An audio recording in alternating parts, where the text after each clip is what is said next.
He's never heard his dad's voice.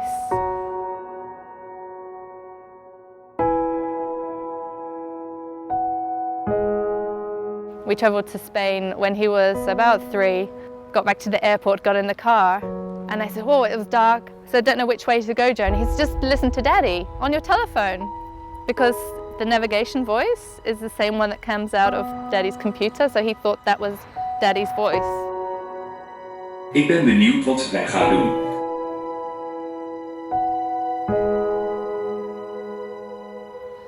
So we live for each day, and I asked him, what would be your dream day? And he's like, to spend every day with Daddy.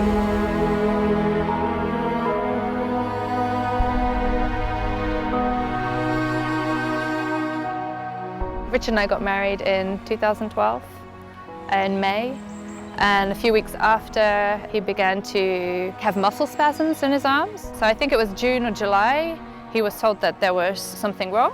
And then we had to wait for an appointment in September, and he was diagnosed with ALS. So it was the same year we got married. So we've actually been longer together with him sick than healthy. You're in love and you get married and you have this whole life in front of you, you have a picture in front of you, and then it doesn't happen. And so that's also a grieving process that you have to go through. Not only because you're going to lose somebody, but also because you're never going to have that life that you thought was very simple, and actually, you know, we never really asked for much, or, you know.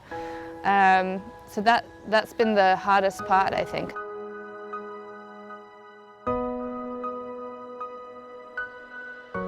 We made a bucket list privately, and at the top was to have a family, to have a child, and we had Jonah the next year in August, and then everything was great again.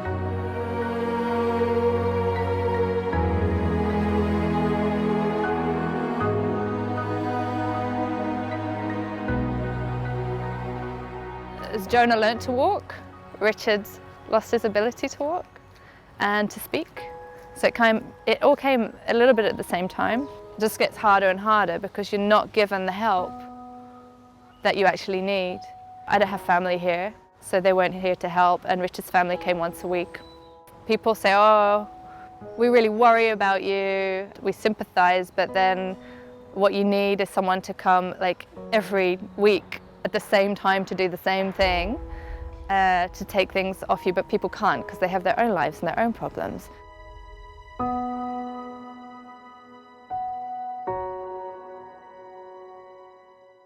I don't know how he does it.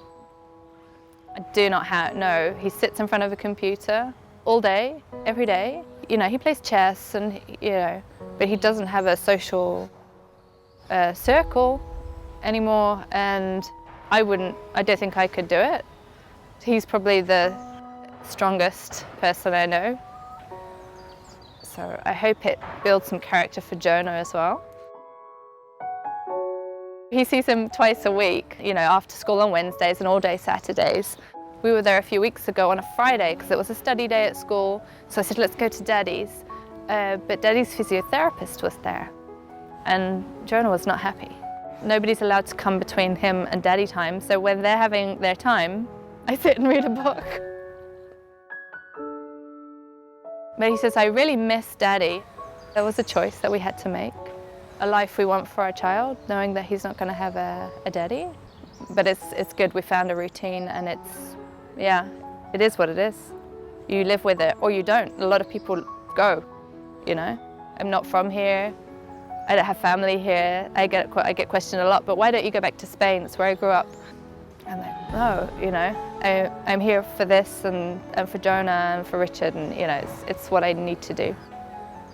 If I can be a good mother, and my son is stable and doesn't get into bad things, I'm happy, yeah.